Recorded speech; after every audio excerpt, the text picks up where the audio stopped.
Hey guys, this is Kali from Theater Kicker. We just came back from a trip to The Hague. Went to talk to the choreographer Amos Ben-Tal from Off Project about their new performance 60 in real time. The interview is really interesting, so stay tuned. We discuss different concepts, including the one of time. I think quite relevant to our situation right now with Corona as well. You're gonna have only one chance though to see this performance on the 19th of September, so don't miss it. Waiting for you there.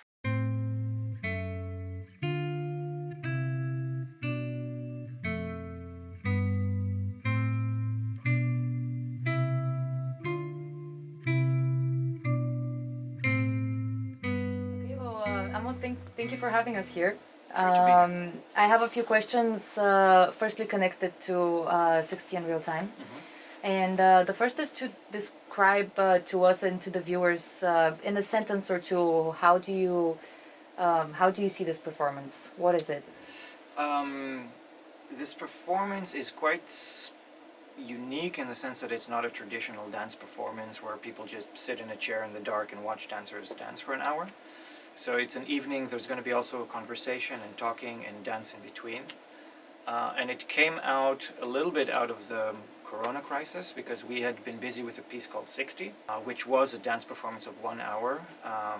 And we had just started touring with the piece in March when the Corona crisis sort of blasted everything. So the whole tour got cancelled. And then there was no way to perform that piece again in the same way under the current conditions and regulations. But this piece 60, it was an exploration of time and how people relate to time and how time affects our emotions. And I think I felt, and my colleagues and friends that I spoke to, everybody felt that during the Corona crisis, time sensation was completely insane. Like nobody knew which month it was or which day it was. And we were afraid, and fear is also a function of time. If you don't know that there's a future, you have nothing to be afraid of. And so there was also hope that things will get better and we'll get back to work and things will get back to how they were, that we can see people that and hope is also a function of time perception. So we felt that this subject of time is just as relevant, if not more relevant now, and just because we can't perform the original piece doesn't mean we should drop the whole thing. So we talk about that, but we also like bring in, for instance, specialists. We have neurologists or philosophers coming in to tell us a little bit more from a scientific point of view what actually happens in the body when we're experiencing time. The body is sort of like a clock in itself, but it doesn't follow that kind of clock. There's an organic clock. So we explore all of these things through movement, through live music, and through interviews and conversation. Okay. I was curious, are you aiming to explain what you're trying to do or just to hear another point of view? For me, personally, it's really important to not explain. And I think that's the resistance to a lot of artists in general, but dance specifically, because it's a physical language and it's something that you sense rather than understand. So a lot of dancers or choreographers are worried that if they explain it, they change too much what it is, and I really agree with that. But I do find that there is a space to create a conversation that goes parallel to the dance. So without explaining what the choreography is or what it's about or all these things, you can have a conversation that stimulates a certain sensitivity or perception that helps you watch it and understand it by yourself. So it's like I always give the example, like you don't take somebody's hand and walk them through the door, but you show them where the door is and you give them a key. And then they can figure it out that the key opens the lock and they open the door. Like the audience has to be active in coming towards the performance. But nobody grabs them and tells them what it is and pulls them in. So we just offer the tools for people to then make for themselves what they want out of it. But I think a lot of people, especially with dance, they have this sort of like, I'm not going to understand it, I don't get it. It's sort of a little bit like of a small club of people that understand what it is. When actually dance is one of the easiest things to understand, if you just allow yourself to let go of your own inhibitions or expectations of what it should and shouldn't be, because it's completely like the senses. If you just open up your senses, you can totally, most of the time there is nothing to understand, there's just an experience to have, there's an encounter. What did you learn for yourself in that process in relation to the perception of time? Because it is self-exploration, not only watching it, but also creating it, I suppose. Yeah, it felt like, in a way, you're constantly learning things about it. And at the same time, what you're learning only raises more questions. And I think that's a little bit, I think that the key, and that's why also the format of 60 in real time, we ask questions, we have interviews. I ask the questions to the dancers, what are they feeling when they're dancing?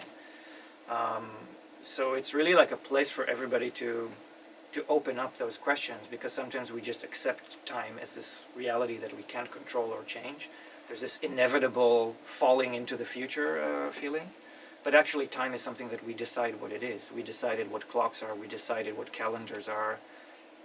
There's something beautiful about it, this consensus that we have about it, but it's also, it can be quite a big divider. If we feel time in a different way, we're going to relate to each other in a different way, or we're going to have a different feeling about what is right, what is wrong. Empathy, patience, all of these things require time. Okay. Are you perceiving it differently then, now? Yes, and I think I perceive time differently, and I think actually this like 4 or 5 months of the Corona break, we called it, at home we called it the Great Pause. Nice. Because yeah, it felt like time did slow down, and we were sort of granted the time to think about things that we didn't have time to think about when we were in this sort of river of time flowing forward all the time. And when you didn't know when was the next thing, when there wasn't this final target of the next show, the next meeting, the next agenda point, you know, it was all open, and then time felt different, and you started realizing in sort of it was a very physical sensation of the rat race. When we always use the rat race and busy modern life like this, and we all talk about it, but we do it anyway. So it was just after finishing this performance 60 and then having this moment of timelessness, I think the combination of the two gave me a different appreciation for what taking time means, and also seeing that other people experience it differently, that we have the same clock but we don't have the same time. Like we're all different. It's super subjective. So the further we need to stay from each other, the more intimate you make the performance. Yeah, I think another point of reflection in this period was like how important it is for people to come together to watch things.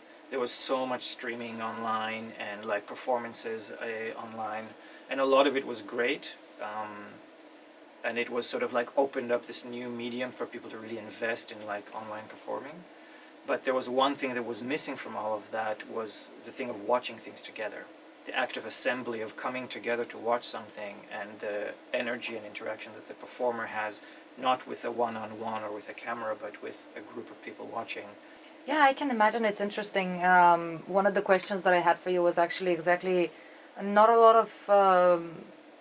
of performers actually do that with an after talk, because it's exactly leave to the perception of the audience, right? And that's why I was curious your viewers should be prepared for when coming to see your performance. Like, with what mindset would you like them to come into the auditorium? I think if I would say like one word, is curiosity. I think if you're curious and you're open, that it can be many different things, that it's not necessarily difficult, it's not necessarily beautiful, it's not necessarily perfect. If you come with curiosity for what dance can be, and for the theme of time perception, and except for that, I think that's all you need in a way. So, of course, I think people who are not open-minded wouldn't go to the theater in the first place. But I do know that, like, I always, when I make pieces and with my collaborators, we say like 50% of the piece is the audience expectation of what it's going to be. And half of the time when you're creating something, you're trying to control that expectation or to direct it in a specific way. Yeah. So if the audience needed to prepare in any way, I would say don't prepare too much. Cool.